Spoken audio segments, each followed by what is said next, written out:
இருக்கிறது தனியாக டிசியில் மட்டும் நாங்கள் பிழையுமே டிசிசி சேமன்மாரும் இதில் தலையிட்டு நான் இந்த புயலுக்கு பிறகு இப்போ நாங்கள் அதை தவிர்த்து தனியாக உத்தியோகத்தர்களாம் கூட ஒரு அம்சம் கூட பார்க்கலன்னு சொல்லாமல் தற்செயலாக இருக்கிற இனி நாங்கள் விவாதத்தை உட்படுத்தாமல் தயவு செய்து கலைக்க விடுவோம் முதலாவது நீங்கள் இந்த குட்டி நாயர் மாதிரி கிளச்சி கொண்டு வரணும் நான் கேட்குறேன்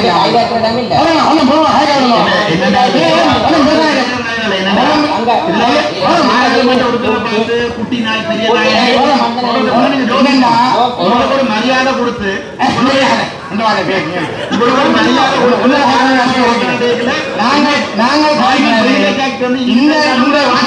தவறு நடந்து உனக்கு என்ன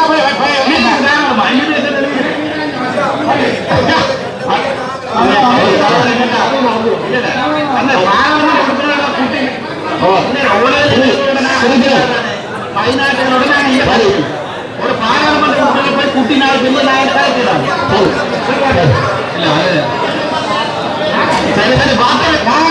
பொறுமையாக தான் இருக்கும் இவ்வளவு நேரம் பொறுமையாக தான் பார்க்கணும் பொறுமைக்கு ஒரு அளவு இருக்கும் சும்மா இல்ல ஒரு கொழும்புல கோட் போடுறதுக்கும் வேண்டிய இங்க வேண்டி அப்படி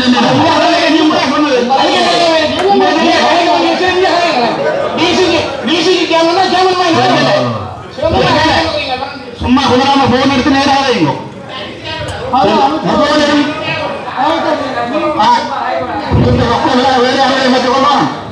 இங்க என்னடா கலை ஒரு விஷயத்தை விளைய கொள்ளும் தலைமையில மாப்பிடு இந்த தமிழக தலைமையில மாப்பிடு கைநாட்டு கேட்கிற சரி இதையும் மாப்பிடு அதே இந்த பிரதேச உறுப்பினர் மாப்பிடு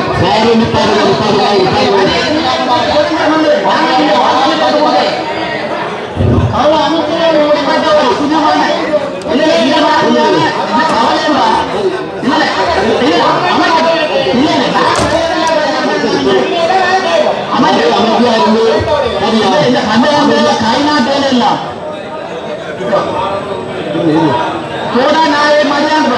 எனக்கா பெரிய வேலையில திருப்பி கேட்கறதுக்கு நான் சொன்னேன் இளங்குமரன் பாராளுமன்ற உறுப்பினரை யாருமே இந்த நாய் அதிசயம் கலைக்கூடாது சொன்னேன் இதெல்லாம் 10 மணி நேரத்தில் பாராளுமன்ற நேரம் மத்திய டொக்கம் யாருக்கு சொன்னது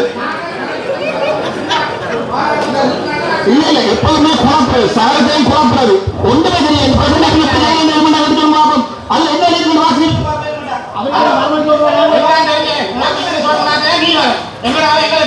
அவருக்கு கலைக்கிறான் இல்ல நான் படித்தேன் நான் கைநாட்டு இல்ல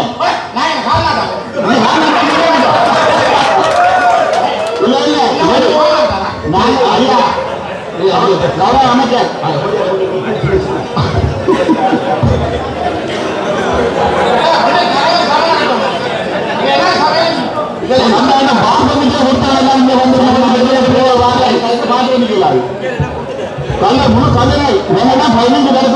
இந்த வடக்கு மாவட்டம் அளித்தது இல்லைன்னா மந்திரவாதியாக வார்த்தையை அரசியல் கொடுத்துக்க மாட்டேன் வார்த்தையை அரசியல் கொடுத்துக்க மாட்டேன் கல்ல பார் கமிட்டி எடுத்து கொடுக்குறது இந்தியன் இப்படிப்பட்ட காவல் மனிதர்கள்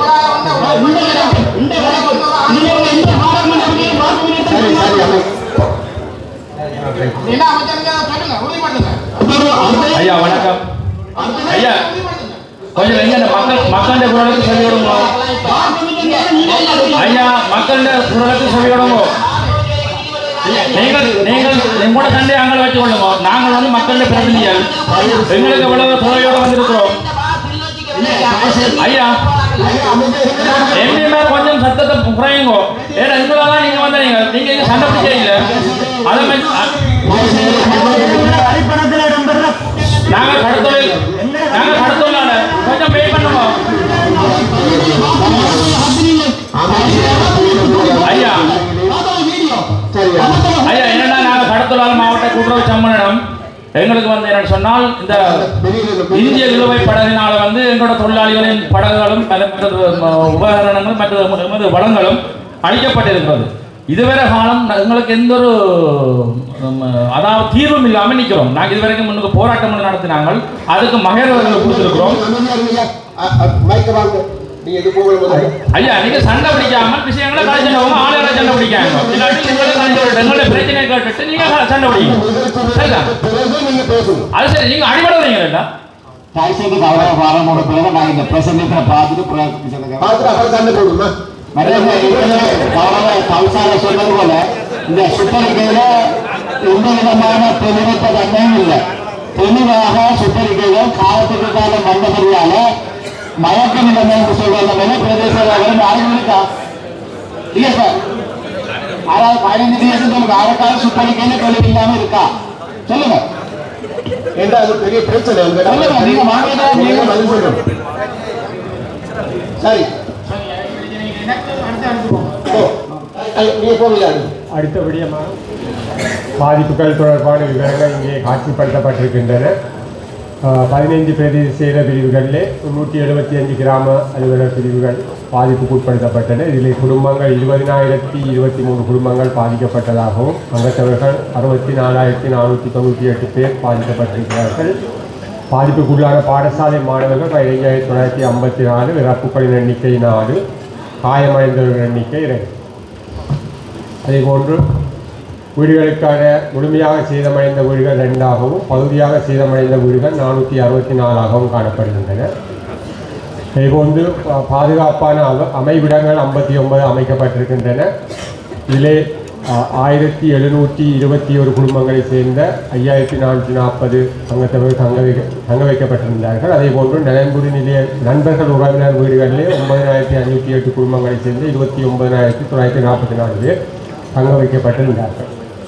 அதேபோன்று அனர்த்தத்துக்கு பின்னரான நிவாரண விடயங்கள் இங்கே காட்சிப்படுத்தப்படுகின்றன. அந்த வகையில் 25,000 ரூபா கொடுப்பனவு மற்றும் மாணவர்களுக்கான 15,000 ரூபா கொடுப்பனவு விவரங்கள் இங்கே காட்சிப்படுத்தப்பட்டிருக்கின்றன. இதில் மாணவர் கொடுப்பனவில் வேலடியில் சைபர் விதம் இருக்குது.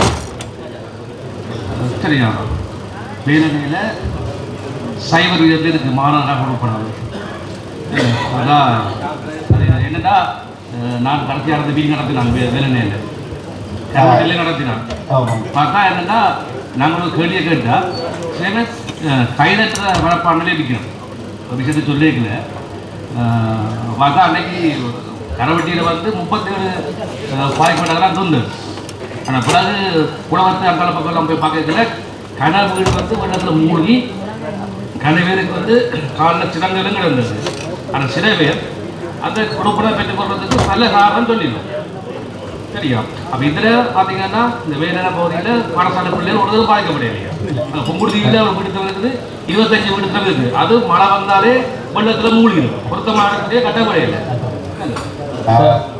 பாலமன்ற கேட்டது போல 2 விடயம் வேலனையில் நாங்கள் இது வந்து நேற்று இரவு 8 மணிக்கு அப்டேட் 8:30க்கு இந்த டேட்டில் இரவு நேற்று நாங்கள் பிரதேசத்திலிருந்து பெற்றுக்கொள்ளப்பட்ட தகவல் நேற்று இரவு 8:30க்கு அப்டேட் பண்ணி உங்களை நேரம் 9 மணிக்கு அனுப்பினாங்க. நான் 8:30க்கும் பிரதேசத்தில் கேட்கல, அங்கே பாதிப்பு இல்லைன்னு தான் சொன்னவர். அதே போல் கரவட்டி நான் ஏற்கனவே 36 குடும்பங்கள்னு நான் பிரதேசத்துக்கு எல்லா மாவட்ட பிரதேசத்தில் பிரிவில் இருக்கையில் நான் பிரதேசத்தில் கடிதம் எழுதியிருந்தேன். ஏன் இவ்வளவு குறைஞ்சிருக்கு, அது சாத்தியப்பா இல்லை, நீங்களோட செக் பண்ணி ரீசெக் பண்ணுங்கன்னு. இல்லை பிரதேசத்தில் உறுதியாக சொல்லியிருந்தவர் அங்கே எந்த பாதிப்பும் இல்லை என்று. ஆனால் திடீரென்று பிறகு 126 குடும்பங்கள் என்று சொல்லி 123 குடும்பங்களுக்குரிய கோரிக்கையை முன்வைத்திருக்கிறாங்க. இது வந்து உண்மையில நாங்கள் ஏற்கனவே ஒரு மாவட்டத்தில் நாங்கள் ஒரு தீர்மானம் எடுத்தினார்கள். சுற்றறிக்கைக்கு அமைவாக எந்த விதமான வருமான வேறுபாடுகளும் மற்ற வகையில் வீடுகளுக்குள்ள நிரந்தர வீடுகளுக்குள்ள வீட்டுக்குள்ள தண்ணி போயிருந்தால் அவர்களை பாதிக்கப்பட்டவர்களாகவும், அரை நிரந்தரம் தற்காலிக குடிசை வீடுகளில் இருக்கிறவர்களுக்கு வீட்டுக்குள்ள தண்ணி போகாது விட்டாலும் சுற்றுவர உள்ள நிலத்தில் தண்ணி நின்று வீடு ஊறி அல்லது வீடு பாதிக்கப்பட்டிருந்தால் அவர்களுக்கு அந்த கொடுப்பனை வழங்க வேண்டிய தீர்மானம் மாவட்ட மட்டத்தில் எடுக்கப்பட்டு ஒரே தீர்மானம் மாவட்ட மட்டத்தில் நடைமுறைப்படுத்தப்படுது. அந்த வேலனையில் நீங்கள் 210 குடும்பங்கள் பாதிக்கப்பட்ட குடும்பங்களாக இருக்கீங்க. மாணவர்களை பூச்சியில் காட்டுறது அதுல முக்கிய விடயத்தை நான் சுட்டி காட்டுறேன். இந்த கிராம சேவையாளர் வந்து சார் நான் வேளாண்டிஎஸ் சார் என்னன்னா இந்த சர்க்குலர்ல சார் ஒரு சின்ன இல்லை சார் சர்க்குலர்ல இருந்த ஒரு சின்ன பிரச்சனை அலண்டைக்கெல்லாம் கழிச்சு 422 இருக்கு சார் பிள்ளைய 422 எடுத்துருக்கு. பின்னரம் வருது இந்த சர்க்குலர் வச்சு சார் கொஞ்சம் குழப்பம் அடைஞ்சிட்டாங்க. இப்போ இன்றைக்கு வெளியெல்லாம் கழிச்சு 422 எடுத்துருக்கு. ஐயா 510 குடும்பம் நம்பிக்கையே புள்ளிகள் பாதிக்கப்பட்டிருக்கு தானே, ஏன் அதை ஒதுக்குறதுக்கே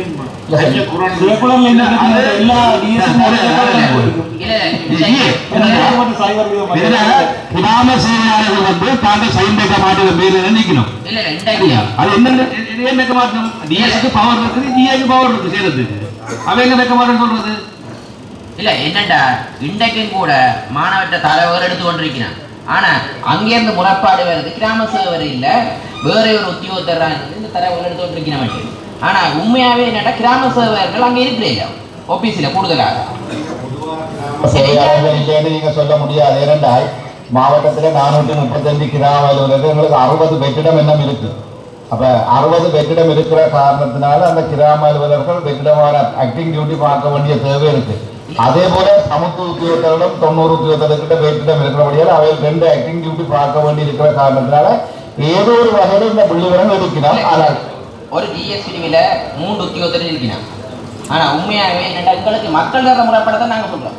மக்கள் இன்றைக்கு கோல் பண்ணி சொல்றாங்க எங்களுக்கு தொடர்பு. அதைத்தான் இதுல ஏதாவது வலுக்கள் ஏற்பட்டிருக்கலாம்.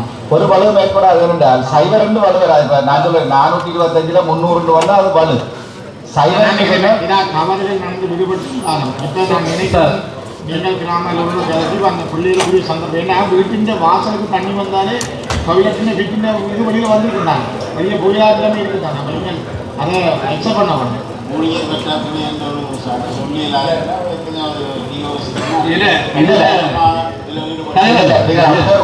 சொல்லலாது. ஏனென்றால் அந்த படிவம் அந்த விண்ணப்ப படிவத்துல நாளைக்கு பதில் சொல்ல வேண்டியவர்கள் கையெழுத்துறார்கள். கிராம அலுவலர், சமுத்திய அபிவிருத்தி உத்தியோகத்தர், பொருளாதார அபிவிருத்தி உத்தியோகத்தர், அதற்கு மேலதிகமாக பிரதேசத்துடைய அனர்த்த நிவாரண சபை உத்தியோகத்தர். அவர்கள்தான் பார்ப்போம். அரச உத்தியோகத்தர் இல்லாத அதுதான் நான் சொல்றேன். இதுல வந்து இன்னொரு பிரச்சனை சரியா, ஒரு சில இடங்கள்ல அந்த முறைப்பாடுகள் இருக்கின்றதை நாங்களே நேரடியாக கண்டிருக்கிறோம், ஏற்றுக்கொண்டிருக்கிறோம். ஆனால் நேற்று இரவு 8:30 வரைக்கும் மேலிருந்து பிரதேச செயலாளர் 0 தான் சொன்னார்.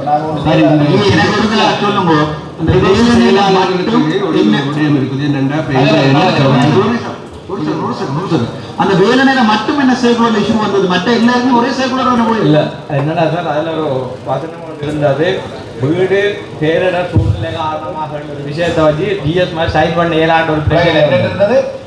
வீடு பேரிடர் சூழ்நிலை காரணமாக சேதமடைந்த மாணவர்கள் என்ற இதில் ஒரு குழப்பத்தை ஏற்படுத்தி கொண்டிருந்தவங்க இன்றைக்கு விடிய திருப்பியும் எங்களோட மற்ற சைக்குலர்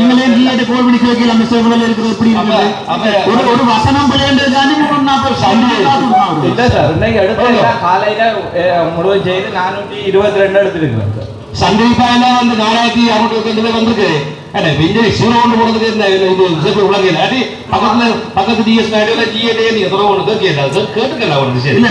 சின்ன பிள்ளையால ஒரு பிள்ளைக்கு 25,000 அரசாங்கம் வழங்குறதா நீங்களே தடுக்கிறீங்க. அரசாங்கம் இந்த மக்களோட பாதிக்கப்பட்டு கொடுக்குது, அதை கொடுங்க சார். எடுத்து கொடுத்தது 422 எடுத்தாச்சு.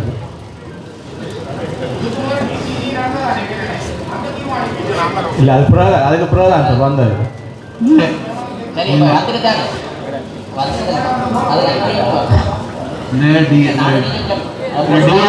ஒரு விஷயம் இந்த பிரச்சனை வந்து சரியா ஒரு தடவை பல தடவை உங்களுக்கு பேசப்பட்டு ஆன்லைன்லையும் பேசப்பட்டுச்சு, ஜூம்லையும் பேசப்பட்டுச்சு, இந்த நேரடியாக இந்த சர்க்குலர்களோட அனுப்பவும் பேசப்பட்டுச்சு. அப்ப அப்படியாப்பட்ட நிலைமையில இருந்து கொண்டுதான் அப்படியாப்பட்ட குளறுபடிகள் நடந்திருக்கு ஒன்று.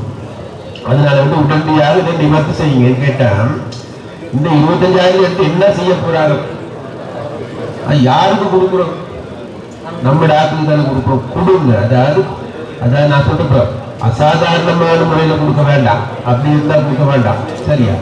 அது நீதியான முறையில கொடுக்க வேண்டிய ஆட்கள், வறுமை கோடுக்குள்ள ஆட்கள்ப்பட்ட ஆட்கள் உண்மையிலேயே உதாரணம் ஒரு சில இடங்களுக்கு இந்த வட்டுக்கோட்டையில தீவிர தண்ணி வீட்டுள்ளுக்கு தண்ணி போக சரியா. ஆனா ஆக்கள் வேலைக்கு போக இயலாது, பிள்ளைகள் படிக்க போக இயலாது. 4 நாட்களாக அதே தண்ணி அப்படியே இடத்துல நிற்கும். அப்ப அந்த மாதிரி ஆட்களுக்கு நம்ம என்ன செய்ய வேண்டியிருக்குது? இது வறுமை கோட்டின் கீழ் வாழ்கின்றார். அதனால்தான் ஜனாதிபதிகிட்டே நாங்கள் சொல்லுவோம், ஜனாதிபதி எந்த விதத்திலும் பார்க்காம கொடுங்கன்னு சொல்லுவோம். அது கேட்டதான் நான் 18,000 கரவட்டியில மேலும் பாதிக்கப்பட்டாலும் இருக்கலாம் கரவட்டியில. அடுத்து இன்னொன்று, நாங்க டிஎஸ்கே எங்கட அதாவது எங்கட இந்த என்ன ஒருங்கிணைப்பு குழு அலுவலகத்துக்கு வந்து முறைப்பாடுகள் கொஞ்சம் இருந்துச்சு. அதுல சங்காலையில 74 முறைப்பாடுகள் வந்தது, சண்டைப்பாயில 25 முறைப்பாடுகள் வந்தது, யாழ்ப்பாணத்தில் 268 பேரிட முறைப்பாடுகள் வந்து, கோப்பாய்க்கு 5, நல்லூருக்கு 78, உடுவில் 2, தெல்லிப்பல 3, கைட்ஸ்க்கு 1, மொத்தமாக 456 பேருடைய லிஸ்ட் ஒன்று நாங்கள் தயாரித்து நாங்கள் உங்களுக்கு டிஎஸ் ஊடாக டிஎஸ்க்கு நாங்கள் பெற்றுக் கொடுத்தோம். இதற்கான இதெல்லாம் நடவடிக்கை எடுத்தீங்களான்னு கொஞ்சம் தெரிஞ்சு கூட தான் நான் கேட்கிறேன். இவர்கள் சேர்க்கப்பட்டிருக்கின்றார்கள் பார்த்தீர்களா? சார் இதுல ஒரு விளக்கம் சொல்ல வேண்டி இருக்கு. என்னென்றால் இல்ல வேலனையில 25 வீட்டு திட்டத்துல குமுடுதீவு அவே விட்டுட்டு மழை வர போகிறது வேலைக்கு போயிட்டேன் வேற வீட்டுல. அப்ப அந்த வீட்டுக்கு இந்த வேலையில கொடுப்பனம் கொடுக்கல. எனக்கு வாட்ஸ்அப்ல போட்டது பிறகு ரஜினி நம்பிக்கு போட்டேன் அந்த இது. ஏனெண்டாவே வீட்டை விட்டு வேலைக்கே போயிட்டேன், அதனால கொடுப்பனம் கொடுக்கலான்னு ஜிஎஸ்ஐ வைக்கல. வீட்டுக்கு காசா ஆக்கள் காசா கொடுத்தீங்க? வீட்டுக்கு தான். அவன் உள்ள குடியேறணும்னு சொன்னால் அவன் வீட்டை துப்பாக்கி தான் போகணும், அவன் வீட்டை துப்பாக்கி தான் போகணும். இது ஆக்களை கூப்பிடாத இல்லைங்க. ஒரு ஆக்கள் வந்து பிள்ளை குடியேறுகிறார்கள், ஏற்கனவே மாணவர்கள் தெரிஞ்சிருந்தால் திருப்பி வரணும். இல்ல சார், நான் மறுபடியும் சொல்றேன் என்னென்னா, இது சம்பந்தமாக நாங்கள் பிரதேச தினமும் இது சம்பந்தமாக அப்டேட் எடுக்கிறாங்க. எங்களுக்கு உண்மையாக ஆரம்பத்தில் இருந்த வெள்ள பாதிப்பு 14,624 தான் எங்களுக்கு வெள்ள பாதிப்பு இருந்து, அதுக்கு நாங்கள் அந்த புள்ளிவிவரத்தை அனர்த்த நிவாரண சேவைகளுக்கு அனுப்பினோன்னே அனர்த்த நிவாரண சேவைகள் அந்த புள்ளிவிவரத்துக்கு நிதியை எங்களுக்கு விடுவித்தது. அதன் பிரகாரம் நாங்கள் பிரதேச செயலகத்தை விடுவித்தினாங்க. அதற்கு பிறகு எங்களுக்கு மக்களிடமிருந்து முறைப்பாடுகள் கிடைத்த வகையில் நான் பிரதேச செயலாளர் சொல்லியிருக்கேன். பிரதேச செயலாளர்களுடைய பதவியில் உத்தியோகங்களை கொண்ட நேரடியாக போய் பார்த்து அதனுடைய நிலைமைகளை அவதானித்து, என்ன வெள்ளம் பற்றி இருக்கும், நேரடியாக போய் அவதானித்து அவ்வளவு விளங்கி கொள்ளலாம். அதன் அடிப்படையில் விசாரணை செய்யணும்னு சொன்னது. அதன் அடிப்படையில் எங்களுக்கு 19/05 அந்த முறைப்பாடு இலக்கத்திலிருந்து எனக்கு 12 முறைப்பாடுகள் அத்தியாவசிய சேவைகள் ஆணையாளர் நாயகத்திலிருந்து கிடைத்தது. அதில் நான் ரிப்போர்ட் பண்ணி பார்த்த இடத்துல 4 பேருக்கு ஏற்கனவே பிரதேச செயலாளர் கொடுப்பனவு வழங்கப்பட்டிருக்கு. மற்றவர்களுக்கு தகுதி இல்லை. அது ஒருவருக்கு இந்த குழு போய் பார்த்து, மாவட்ட செயலர் குழு போய் பார்த்து ஒரு ஆளுக்கு புதிதாக சேர்க்க சொல்லி சொல்லியிருந்தது. அப்போ இதில் முறைப்பாடுகளில் 100% உண்மைத்தன்மையும் இல்லை என்பதும் இருக்கு, சில வேலைகளில் உண்மைத்தன்மையான விடயங்களும் இருக்கு. இப்போ உதாரணத்துக்குலாம் ஒரு பயனாளி என்னிட்ட வந்திருந்தவர் தெல்லிப்பல பிரதேச செயலாளர் பிரிவில் இருந்து நான் உடனடியாக அந்த பயனாளி என்ற அலுவலகத்தில் எடுத்து வச்சுட்டு தெல்லிப்பல பிரதேச செயலாளர் டெலிஃபோன் பண்ணி கேட்ட இடத்துல அவர் ஏற்கனவே அந்த வீட்டை விட்டுட்டு உடுவில் பகுதியில் குடியேறி இருக்கிறார். ஆனா வந்தது தெல்லிப்பலைக்கு வீடு கேட்டு 20,000 கேட்டு. அதே போல ஒரு சில பிரதேச சேவா பிரிவில் இருக்கிற கிராம அலுவலர்கள் பார்க்காத சந்தர்ப்பங்களும் உடனடியாக இருக்கிற சந்தர்ப்பம் இருக்கு. 2 இடங்கள் இந்த 25,000 ரூபாய் கொடுப்பனவு இருக்கின்றது. அந்த நேரத்தில் சுற்றறிக்கையில அவர்கள் உண்மையில அந்த கடமையை தவறுகள் உரிய நேரத்தில் செய்யாத சந்தர்ப்பங்களும் ஒரு சில பிரிவுகள் இருக்கின்றது நாங்கள் ஏற்றுக்கொள்கிறோம். ஆனாலும் பிரதேச செயலாளர்கள் முழுமையாக இதை பரிசீலித்த வகையில எங்களுடைய எண்ணிக்கை 14,000 19,000 ஆகி நேற்று 8:30 2023 வரைக்கும் நாங்கள் உயர்த்தி இருக்கிறோம். குறிப்பாக கரவட்டி பிரதேச செயலாளர் 36 தான் பாதிக்கப்பட்டு தந்தாலும் பின்னே நிலைமையில அவர்கள் மீளாய்வு செய்த படிப்பில் 123க்கு கேட்ட இடத்துல நாங்கள் அதுக்குரிய அனுமதியும் கொடுத்திருக்கோம். இனி 1 மாதம் கடந்த நிலையில நாங்கள் இனியும் இந்த டேட்டாவை மாற்றுறதுன்றது எங்களுக்கு உண்மையில எவராலும் ஏற்றுக்கொள்ள முடியாத ஒரு முடியும். என்னடா டிஎஸ் என்னடா ஜனாதி ஒரு கொடுப்பன கொடுக்கையிலேன்னு ஜனாதி செயலத்துக்கு எடுத்து அங்க டிஎஸ் ஆபீஸுக்கு எடுத்து கதைச்சு ஓமன்னு சொல்லிட்டு அந்த பிள்ளை பிறகு அந்த டிஎஸ் ஆபீஸ்கிட்ட போக அங்க வந்து வெரைட்டி போட்டு அனுப்பினவின எந்த விதத்திலையும் கொடுப்பன ஜனாதி செயலத்தை விட தங்கெல்லாம் கையெழுத்து வைக்கணும்னு ஒரு டிஎஸ் சொல்லி வெரைட்டி இருக்கிற அந்த பிள்ளைய. அந்த பிள்ளை திருப்பி வந்து இங்க முறையிடுது. இன்றைக்கும் அந்த பிள்ளைக்கு அநீதி இருக்கிறப்ப ஜனாதி செயலத்துக்கு கால் பண்ணி பிறகு அங்கேருந்து ஜனாதி செயலத்திலேருந்து ஒரு டிஎஸ் ஆபீஸுக்கு கனெக்ட் பண்ணி பிறகு அந்த பிள்ளைய கூப்பிட்டு எந்த டிவிஷன் சொல்ல மாற்றம் கொண்டு சொல்றேன் நீ. அப்ப இது வந்து 15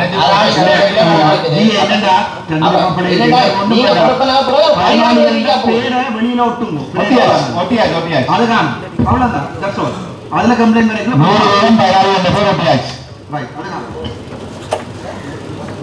இல்ல இந்த பொங்குடியில தண்ணிக்க இருக்கிற வீடு 25 வீடும் தண்ணிக்க மூடும் சரியா.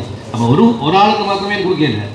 அந்த அவையில் வந்து திருப்பி அதில் வீட குடியேற தேவை இருக்குது சார். என்னென்றால் அவள் நீண்ட காலத்துக்கு முதலே வெளியில் போயிட்டா.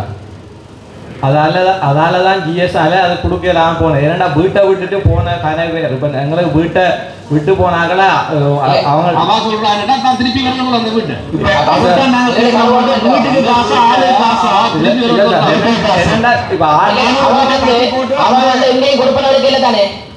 வேற எங்கேயும் எடுக்கல தானே. அதே வேலன பிரதேசத்துல வேற எங்கேயும் இருக்கிறா. அப்ப கனகாலம் இல்ல. அப்ப நீங்கள் வேற எங்கேயும் கொடுப்பன எடுக்காட்டா அந்த வீட்டு திட்டத்தை கொடுத்தா 25 கொடுத்தா துப்புராக்கி போட்டு இருப்போம். என்னோட லெவல் சீட் எல்லாம் முடிஞ்சிருக்கு. இந்த வீட்டுல என்ன இருக்கிறது வைக்கணும். இல்ல இன்னைக்கு கூட இப்ப நான் இந்த கூட்டத்துக்கு வருவதற்கு முதல் கூட சாவகச்சேரியில மிருசுவில் பகுதியில மாற்றுத்திறனாளிகள் குடும்பம் மிருசுவில் இருக்கிற 6 குடும்பம் அங்க இருக்க முடியாதுன்னு வெளியில போய் வீட்டுல வாடகை இருக்கிறவங்க சொல்ல நாங்கள் பிரதேச கொண்டு அவர்களுக்குரிய 25,000 ரூபாய் 3 மாதத்துக்குரிய 3 மாதத்துக்கு தலா 25,000 ரூபாய் படி வாடகை நாங்கள் கொடுக்கலாம். சுற்றறிக்கை இருக்கு. இப்ப நான் பிரதேசத்துல அந்த வீடு உண்மையாக அவர்கள் வெளியில போய் வேறு வீட்டுல இருந்தால் அவர்களுக்கு 3 மாதத்துக்குரிய 25,000 ரூபாய் வாடகையை 25,000 ரூபாய் படி 3 மாதத்தை கொடுக்கணும்னு சொல்லிடும். அதே வேளையில இதுக்கு அடுத்த கட்டம் உபகரணங்கள் அல்லது வீடுகளுடைய சேதத்துக்காக 50,000 ரூபாய் உடைய தரவில் வழங்கக்கூடிய ஏற்பாடு இருக்கு. இதுவரையிலும் எங்களுக்கு 3 பிரதேச செயலாளர் பிரிவில் தர ஒவ்வொரு வீட்டுக்கு 50,000 ரூபாய் கோரிக்கை மட்டும் கிடைக்கப்பட்டிருக்கு. நாங்கள் பிரதேச செயலாளர் கிடைக்கிற கோரிக்கையை மாவட்ட செயலம் அனுப்பலாமே வழியே மாவட்ட செயலம் அதில் மாற்றம் செய்யறதுக்கு இந்த அருகதையும் இல்லை.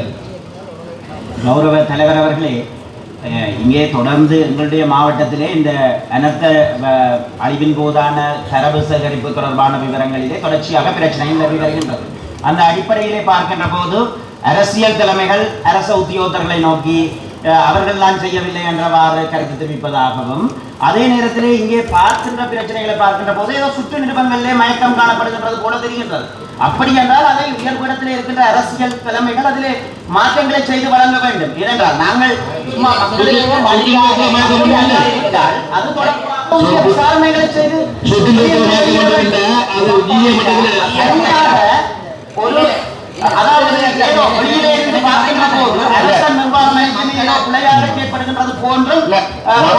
செய்ய முடியாது. இதே நேரத்தில் தெளிவாக நாங்கள் ஒன்றை விளங்கிக் கொள்ள வேண்டும்.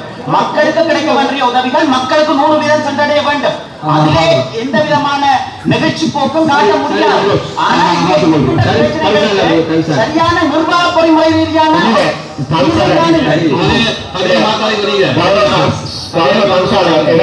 சுற்றறிக்கையில எந்த விதமான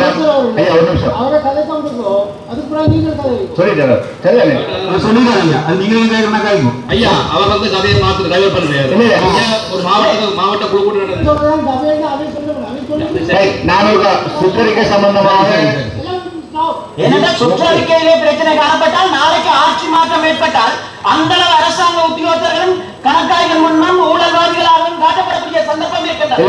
அதே நேரத்தில் மக்களுக்கு கிடைக்க வேண்டிய விடயங்களிலே எந்த மாற்றத்தையும் அரசாங்க உத்தியோகத்தர்கள்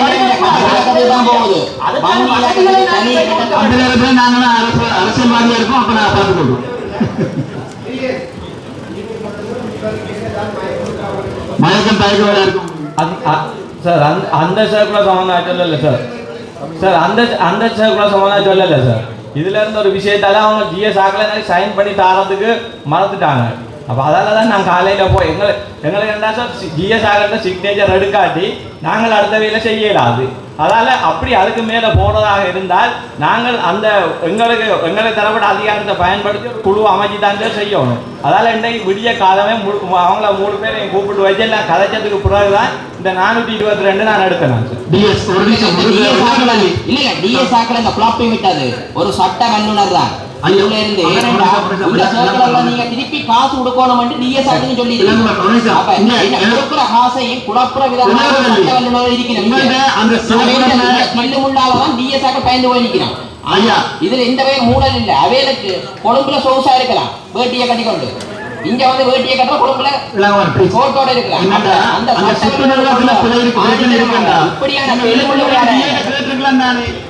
எழுத்து மூலம் இந்த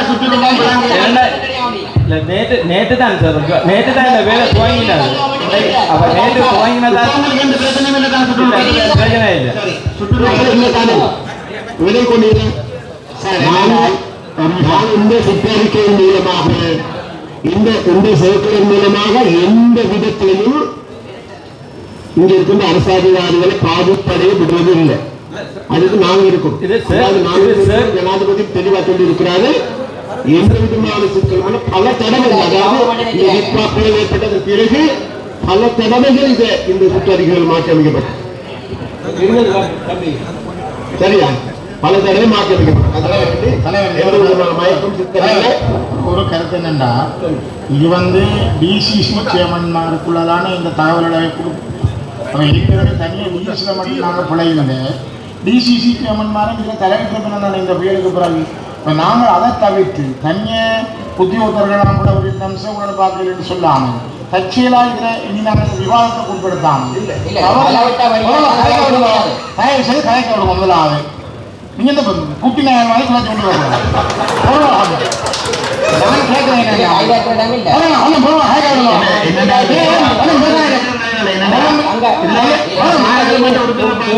நான்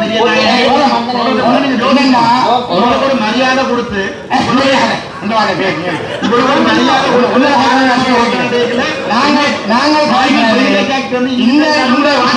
தவறு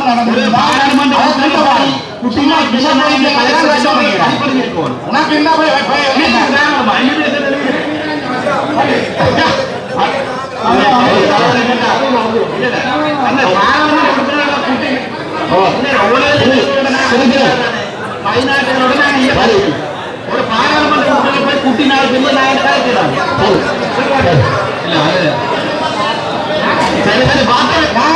பொறுமையா தான் இருக்கும் இவ்வளவு நேரம் பொறுமையா தான் பார்க்கணும் பொறுமைக்கு ஒரு அளவு இருக்கும் சும்மா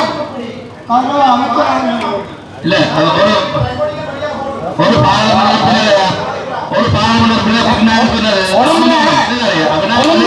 கொழும்புல கோட் போடுறதுக்கும் வேண்டிய இங்க வேண்டி அப்படி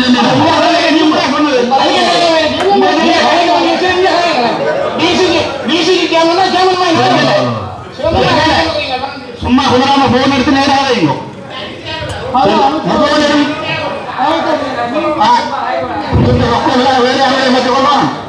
இங்க என்னடா கலை ஒரு விஷயத்தை விளங்கிக் கொள்ளும் தலைமையில மாப்பிடி இந்த தமிழகத்தின் தலைமையில மாப்பிடி கைநாட்டு கேட்கிற சரி இதையும் மாப்பிடி அதே இந்த பிரதேச உறுப்பினர்கள் மாப்பிடி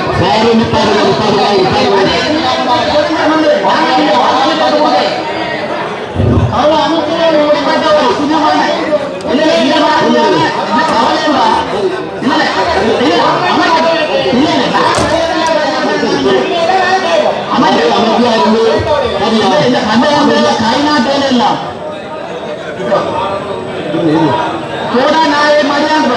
என்னக்கா பெரிய வேலையில திருப்பி கேட்கறதுக்கு நான் சொன்னேன் இளங்குவன பாராளுமன்ற உறுப்பினரை யாருமே இந்த நாய் அதிக கலைக்கணும் சொன்னேன் இதெல்லாம் 10 மணி நேரத்தில் பாராளுமன்ற நேரம் மக்களே டொக்கம் யாருக்கு சொன்னது இல்ல இல்ல எப்போதுமே குழப்பது சாரத்தையும் குழப்பது ஒன்றுமே தெரியாது பார்ப்போம் அதுல என்ன இருக்கு வாசி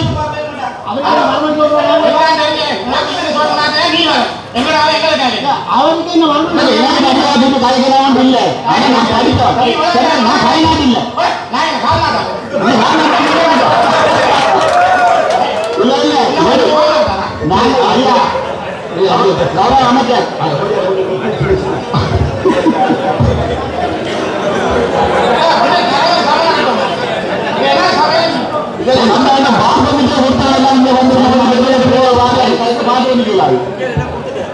முழு கல்லணை என்னன்னா 15 வருஷம் இந்த வடக்கு மாவட்டம் ஒழிச்சது இல்லைன்னா ஹைதராபாத் வாழ்க்கை அரசியலுக்கு வந்துக்க மாட்டேன் வாழ்க்கை அரசியலுக்கு வந்துக்க மாட்டேன் கல்லணை பால் கமிட்டி எடுத்து கொடுக்குறது இந்தியன் இப்படிப்பட்ட காவல் மனிதர் இந்த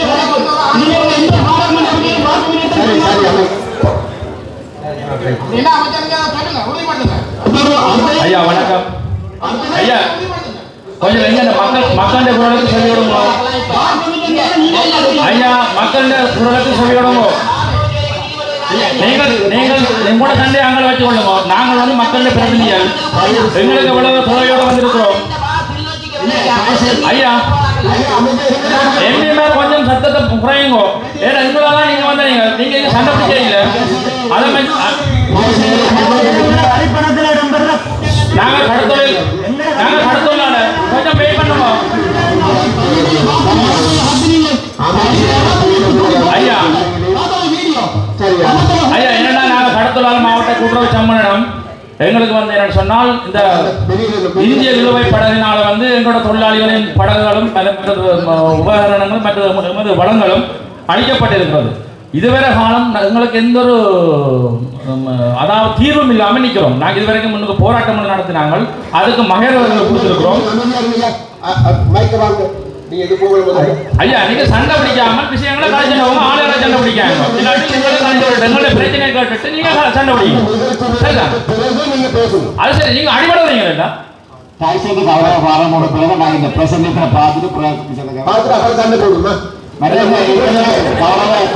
சொன்னது போல இந்த சுற்றறிக்கையில எந்த விதமான தெளிவற்ற தன்மையும் இல்லை. தெளிவாக சுற்றறிக்கைகள் காலத்துக்கு காலம் வந்தபடியால மயக்க நிலைமை என்று சொல்வதன் மேல பிரதேச இருக்கா இல்ல சார்? 15 சொல்லுங்க, ஆரக்கால சுற்றறிக்கையில தெளிவு இல்லாம இருக்கா சொல்லுங்க. அது பெரிய பிரச்சனை. நீங்க பதில் சொல்லுங்க. சரி அடுத்தபடியாக